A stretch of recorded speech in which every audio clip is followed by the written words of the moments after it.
pour la dénonciation de ce matin. Parfait, ici, la dénonciation de ce matin porte sur les parents et les soins qu'ils accordent à leurs petits-enfants lorsque ceux-ci doivent aller à l'école le matin. J'ai constaté, pour le déplorer, que certains parents laissent les enfants se laver eux-mêmes, les tout petits. Et vous savez ce que c'est que le bain d'un tout petit. Ils les laissent habiller eux-mêmes. Ils ne repassent pas leurs vêtements. D'autres enfants font donc les malins et ne se lavent même pas. S'habillent comme ça. Et vous avez le matin dans les maternelles et les petites classes des salles qui n'ont pas bonne odeur. Parce qu'il y en a qui ont fait le petit pipi, qui ne se sont pas lavés. Je ne sais pas si ça demande aussi d'être riche que de prendre soin de ses enfants le matin.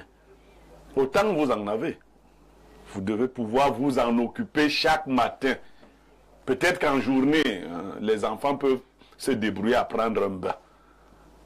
Mais le bain du matin, lorsqu'ils ont dormi, avec la crasse et tout le reste qu'on peut imaginer, les parents sont affairés à toute autre chose. Les aînés, parce que nous faisions cela. Parfait, ici.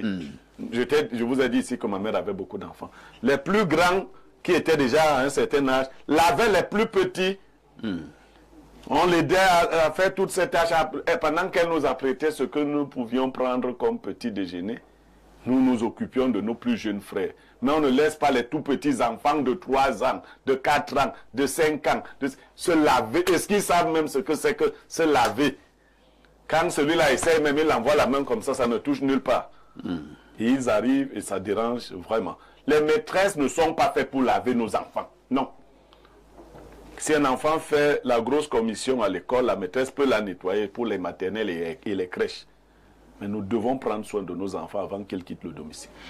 Merci Pierre Blériot pour cette dénonciation.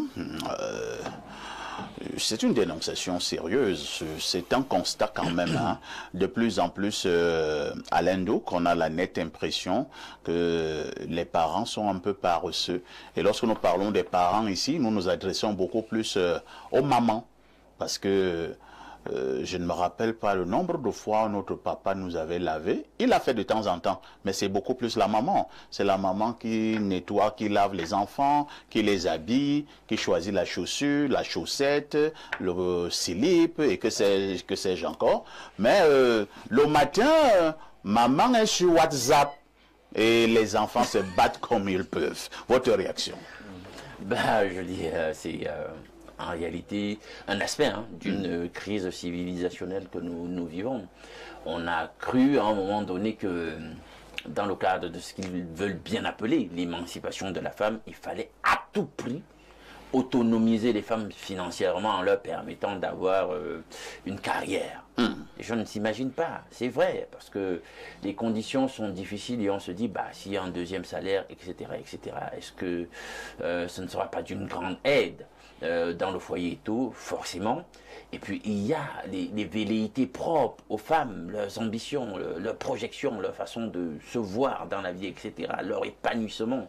Donc on s'est dit, les gens ont le droit de faire carrière et tout, mais il y a des répercussions. Tout à fait. Il y a des répercussions, et ceux qui ont conçu cette ingénierie en arrière-plan, ils ont 2 possibilités maintenant. Ils n'imposent plus qu'une seule personne, ils imposent 2 personnes dans le foyer. Donc il y a aussi ça. Donc ajouter à cela ce que tu viens de signaler, c'est-à-dire que cette espèce d'addiction 2.0, les gens passent le temps maintenant à faire du potin, ils sont là sur les smartphones, etc. Ils sont toujours en ligne, au point où ils se désengagent de ce qui devrait être leur responsabilité conjugale ou au foyer auprès des enfants. On se réveille, et puis nous on a connu une époque quand même où 5 heures tout le monde devait être debout, tout à fait. etc. C'est la mère, c'est le père qui met de l'ordre, etc. Après la prière, tôt le matin, etc. Là maintenant, je suis plus sûr que ça va toujours comme ça, dans le plus clair des foyers et tout. On se retrouve donc là, on perd du temps sur des choses totalement inutile. Et puis, on a la pression du travail. Il faut arriver à l'heure. Et les moyens de transport eux-mêmes, c'est pas toujours ça. Parce que le matin, je sais pas si vous avez remarqué, certains matins, pour avoir un moyen de transport commun, c'est pas évident. C'est hyper compliqué. Quelle que soit la proposition que vous faites, si vous n'êtes pas sorti assez tôt, ça ne passe pas. Vous allez arriver forcément en retard. Donc, il y a ça. Et puis, finalement, les parents délaissent un tout petit peu les enfants à leur sort ou alors font mal ce qu'ils ont à faire. Et puis, c'est pas à cet âge-là qu'on doit se prendre en charge pour ce qui est du bain. Lorsque vous arrivez quand même dans une maison, vous trouvez un enfant, bien une enfant de 3 ans qui se lave seul. Il se lave vraiment? Non, ça c'est pas possible. Et puis on veut compenser cela avec le recrutement de domestiques. Mais la domestique, elle aussi a une vie. Hein. Tout à fait. Ah, les amis, elle a une vie. Elle va arriver chez vous à quelle heure pour faire ça, dans les temps, etc., etc. Pour les salaires de misère. Est-ce que la domestique peut même... connaît les 30 000, etc. Est-ce que la domestique peut même mieux traiter tes enfants que toi-même? Ben, on a encore des actualités récentes. Voilà. On a vu comment c'est arrivé même carrément au drame. Parfois des images insoutenables. Alors, que faut-il faire pour que les mamans comprennent que, vraiment, le matin, elles doivent s'occuper de leurs enfants, surtout les tout petits, les enfants de 3 ans, 4 ans, 5 ans, et même jusqu'à 6 ans, 7 ans, on doit encore les laver. Oui, oui. Donc, du coup, les mamans, déjà, il faut dire aux mamans, hein, nous, on ne va pas rentrer dans ce qui se fait ailleurs. Ici, on les appelle les ministres de l'Intérieur. Elles doivent être des lève-tôt. Hein. Elles doivent être cette espèce de femme qu'on décrit quelque part là dans le livre de proverbes, très industrieuse, alerte en tout, etc., qui prend soin de l'économie de son foyer, etc., dans tous les différents aspects, productive, etc. Donc, qu'elle se lève tôt. Hein. Si vous vous levez à 4h30, je pense qu'il n'y aura pas mort d'homme. Bon, donc on va dire c'est à l'heure là où monsieur lui-même vient embêter, etc. etc. Bon, et même si le monsieur embête, c'est pour combien de temps? Bon, voilà, il faut prendre ça. Il faut prendre ça en ligne de compte. Et le monsieur, est-ce qu'il embête tous les matins? Voilà. Donc, du coup, on fait les choses assez rapidement pour que plus tard, 1 heure avant l'heure d'entrée dans les salles, les enfants sont déjà au moins en route là pour prendre le taxi ou alors pour se faire accompagner. Pierre Bleriot-Niemek, nous posons un vrai problème de société ce matin. Ces parents qui abandonnent leurs enfants le matin pour se préparer à aller à l'école. À notre époque, les mamans veillaient, la maman veillait surtout. Elle vérifiait même. Parfois, elle avait même ton emploi de temps. Est-ce que tu as pris le livre de ceci? Est-ce que tu as pris le cahier de cela? Elle vérifie ton sac, elle met le petit déjeuner, elle met ci, elle met ça. Nos femmes, ou alors certaines de nos femmes, en ce moment, dans nos foyers, Pierre Bleriot, elles nous servent même à quoi? Bon, parfait. C'est vrai, tu as pris un seul pan. Je vais d'abord féliciter Alain Do, qui, de manière ramassée, a abordé beaucoup d'aspects. Je veux lui souhaiter d'être un bon mari, un bon papa. Il en a déjà le potentiel, il faudra qu'il aille dans l'application. Pourquoi je le dis en parlant de lui? On passe toute notre vie aujourd'hui à aller à l'école, à faire des petites choses, ensuite à chercher le boulot. Le mariage et la construction de la famille sont relégués au calendrier grec. Pourtant, c'est la finalité de toute vie. Et on n'apprend plus aux gens à bâtir les familles. Tout à fait. Les gens sont plus préoccupés d'avoir des diplômes, de trouver un emploi, et ils n'ont à aucun moment appris ce que c'est qu'être parent, être un époux ou être une épouse. Et après, le mariage devient comme une convention, une chose parmi tant d'autres qu'il faut faire pour montrer qu'on a réussi. D'ailleurs, beaucoup de parents qui ont envoyé leurs enfants faire de bonnes études trouvent qu'à la fin, bon, maintenant le mariage est une parure que les filles peuvent porter pour se vanter. Je me suis marié. Non. La cerise sur le gâteau, quoi. C'est une cerise sur le gâteau, non. Le mariage est le projet le plus important d'une vie, il faut le dire aux parents. Il faut éduquer les petits garçons et les petites filles aux tâches de la maison, parce que nous sommes des sociétés pauvres. Si votre fille ne peut pas se lever tôt pour s'occuper de ses petits frères quand elle est à la maison, ce n'est pas une fois mariée qu'elle aura cette énergie-là. On nous éduquait à travailler, parce que le corps, on le dresse d'une certaine façon. Si votre corps s'habitue au lit, vous ne ferez rien d'extraordinaire une fois devenu parent. L'excuse de on travaille tous les deux n'a pas sa place.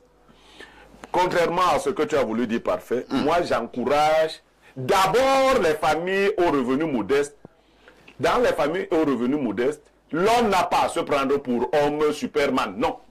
Quand tu es pauvre, tu travailles physiquement. Tu contribues. C'est le riche qui fait travailler son argent. Le pauvre ne dort pas. Tu te réveilles avec ta femme, vous commencez. Elle fait ceci, tu fais cela. Elle lave tel. Toi, tu apprends le petit déjeuner. Tu participes parce que c'est ça le prix de la pauvreté. On peut aimer le pauvre. Mais il faut que le pauvre aide à l'aimer. Tu ne peux pas être pauvre et tu dors.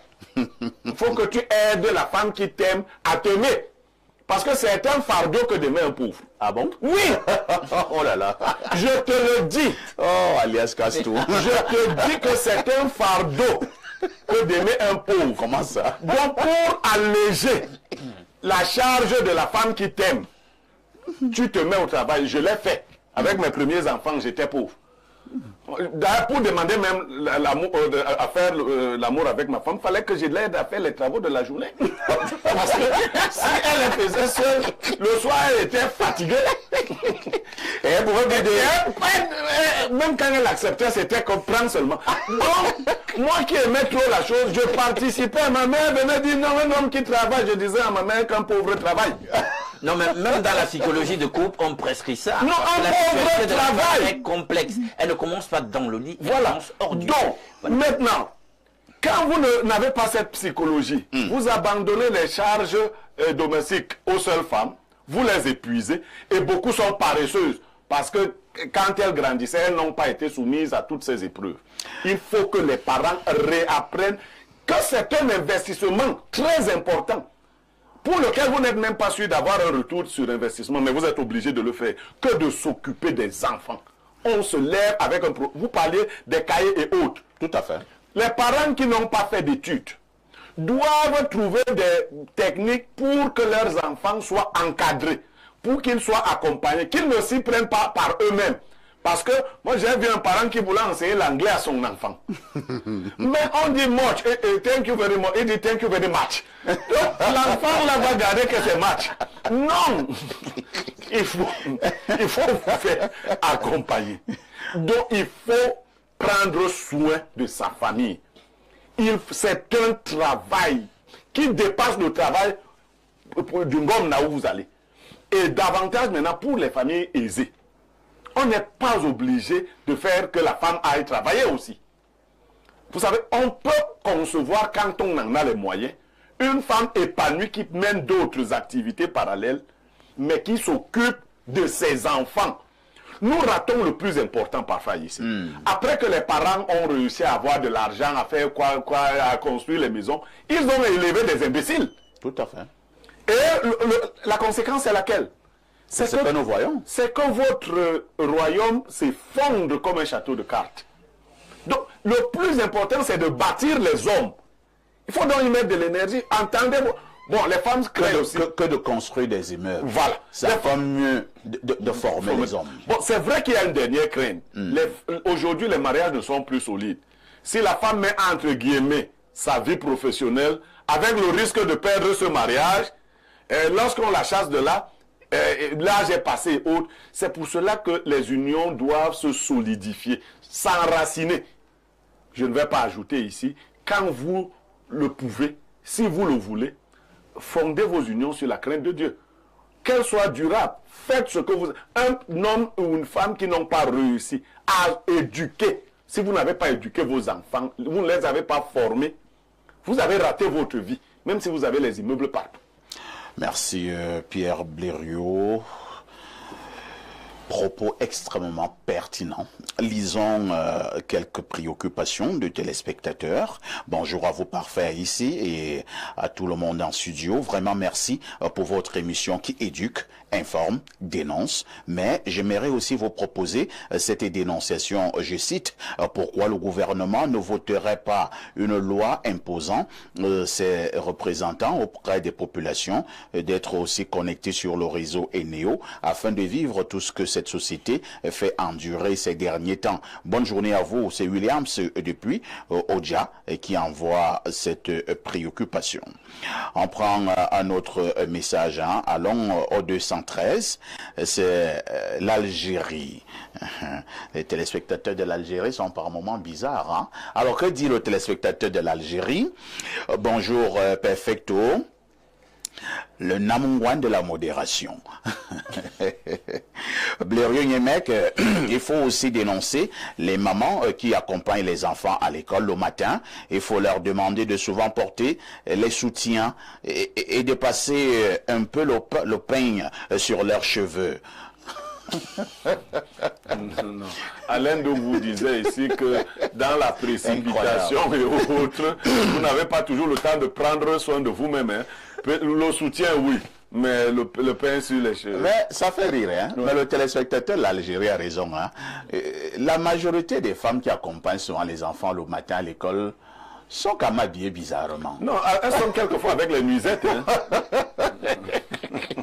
Alors, il continue en disant, il y a quoi que le grand matin, tu croises des femmes en train de tirer brutalement l'enfant par les mains avec un cabas transparent, les cheveux ébouriffés, aucun soutien-gorge sur leur poitrine. On dirait qu'elles sortent d'un ring de boxe contre Francis Ngannou. Vraiment, chères femmes, on sait que ce n'est pas facile, mais payez un peu vos cheveux et portez les soutiens-gorge le matin quand vous accompagnez les enfants à l'école. Incroyable. Un autre message ce matin, c'est un message qui nous vient de Douala. Bonjour, sans état d'âme, je souhaiterais que cesse cette mascarade nauséabonde que nous inflige le ministère, la FECAFOOT, Marc Brice et même certains joueurs. J'ai suivi mon frère Blériot sur le cas de Marc Brice. Je pense que ce dernier est au Cameroun pour des raisons purement sportives et rien d'autre. Alors, il devra être neutre dans cette mascarade entre le MINSEP et la FECAFOOT. S'il a besoin de son assistant, il n'a qu'à se rapprocher de l'instance fêtière avec civilité et voir si sa demande n'aurait pas écho favorable. En ce moment, il prendra à témoin tout le monde. Il ne peut pas manquer du respect aux entraîneurs aussi qualifiés comme M. Tagou et Ntungu et que le ministre ne le lui reproche pas. Comment voudrait-il? Alors, comment voudrait-il que la FECAFOOT cède à ses caprices sur le plan purement sportif? Nous n'avons gagné aucun match à l'extérieur et cela est inquiétant. Je pense qu'il est la clé de ces désordres. Il peut également faire arrêter cette situation qui ne nous honore pas en restant neutre et faire son travail dans les normes et le respect du public que nous sommes. Le message est signé Cyril. Autre message ce matin, bonjour parfait à ici et les toilettes des établissements alors, c'est André de Douala qui pose cette question. On va en parler un autre jour. On ne va pas tout dénoncer le même jour. Cela fera l'objet d'une autre dénonciation. Bonjour Perfecto, le Mbendeka de la modération. Nous sommes en contact avec Bendeka pour un petit truc. Oui, le grand Bendeka. Bonjour à tout le panel et un bonjour particulier à M. Blériot. Je pense que M. Blériot Niemek devrait ouvrir un institut de psychologie sociale pour éduquer les parents actuels et les futurs parents, majoritairement actuellement jeunes travailleurs. Son intervention était une masterclass. Il a soulevé la source, la racine des futurs problèmes graves que notre génération de jeunes actuels va rencontrer. C'est l'apiculteur d'Obili. De pluie de messages. Hein. On va lire peut-être 3 ou 4 derniers messages. Bonjour parfait à ici. Oui, on a lu ce message. Hein. Vous n'avez pas besoin d'envoyer le même message 52 fois. Alors, Nous allons prendre un autre message très rapidement. Nous piquons celui-ci. Bonjour, les lumières de l'information. Vous êtes très édifiants. C'est un bida, donc Kolanga, qui envoie ce message. Je pense qu'un Kolanga, c'est la route qui va vers un fou. Oui, c'est la route qui va en fou, un Kolanga. J'espère que vous avez encore du terrain là-bas, les habitants d'Onkolanga. Autre message, bonjour le panel. Certains parents dérangent. Moi, je lave ma fille de 7 ans tous les matins avant de vaquer à mes occupations. Rien à voir avec la pauvreté. Rendez-vous en Balmayo, c'est Herman. Qui t'a donné rendez-vous en Balmayo? Balmayo ne concerne pas tout le monde. Mais si tu habites en Balmayo, bon, ça va. On va pas te demander de quitter ta ville. Bonjour, monsieur Parfait, ici à votre panel. J'aimerais juste poser la question à votre consultant s'il connaît le pourquoi les Lions indomptables sont arrivés tard en Afrique du Sud et pourquoi le sélectionneur qui soutient tous les jours n'a pas voulu que le match soit repoussé. Est-ce vraiment normal que ce coach belge passe tout son temps à manquer de respect à sa hiérarchie et qu'elle a fait qu'à faute? Pourquoi votre consultant passe tout son temps à critiquer Samuel Eto'o à tout moment, même quand nous savons tous que le résultat du match d'hier est la conséquence du refus des propositions faites par la FECAFOOT à ses sélectionneurs, non seulement, mais également l'ingérence du MINSEP. C'est Calvin Bekada Dongusso qui envoie ce message. Je vous ai dit qu'on devait coller un mot sur cette actualité dans quelques minutes. Donc, prenez votre mal en patience. Bonjour, parfait ici. Les femmes fortes et indépendantes, celle-là ne sait même pas comment l'enfant est parti à l'école. Tout ça parce qu'elle doit regarder ses réseaux. C'est Natacha Adebaloa qui envoie ce message. Allons au plus 49, c'est l'Allemagne.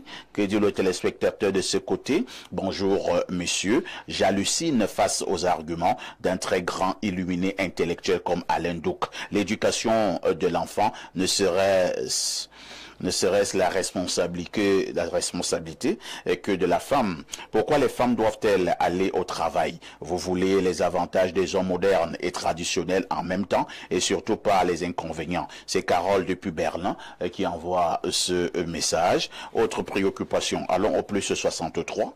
Il s'agit de quel pays là? Je ne connais pas encore. Les Philippines. Yeah. C'est les Philippines. Que dit le téléspectateur du côté des Philippines? Bonjour à tout votre panel. Pour une fois, il y a du calme sur le plateau sans Elimbi Lobé. Je ne comprends pas Blurio. Il a... Est-ce que vous avez vu Elimbi Lobé un jour à Espace Guinée? Non, lui, il avait déjà son message. C'est comme ça. Il y a des gens qui ont leur message. Moi, je vais seulement envoyer le message ici. C'est Paco depuis la Philippine qui envoie ce message. Bon, Elimbi sera là dimanche. Voilà. Oh, vous allez encore souffrir de voir Elimbi Lobé. Elimbi, j'annonce une mauvaise nouvelle pour certains. Hein. Une mauvaise nouvelle pour certains. Je dis bien pour certains. Elimbi Lobé sera là dimanche. Alors au plus 86, il s'agit de quel pays là? Alors je vérifie avec mon téléphone dernière génération, c'est la Chine. Ouais. Le plus 86, c'est la Chine. Que dit le téléspectateur de la Chine? Bonjour à toi Perfecto et au panel. Le plus grand mensonge du 21e siècle est de faire croire aux femmes qu'aller au travail et avoir une grande carrière était plus important qu'être chez soi et s'occuper de leurs enfants. Bon jeudi spiritualité à vous. Merci. Autre message, bon, lisons un dernier. Sinon, on va faire seulement une émission, rien que pour lire les messages. Bonjour, monsieur Parfait, ici, tout ton panel. Les jeunes mamans n'ont plus le temps de prendre soin des enfants à cause des réseaux sociaux et toute autre distraction. C'est vraiment décevant. Merci. Alors, nous disions tout à l'heure qu'on devait marquer un petit temps d'arrêt pour évoquer, pour parler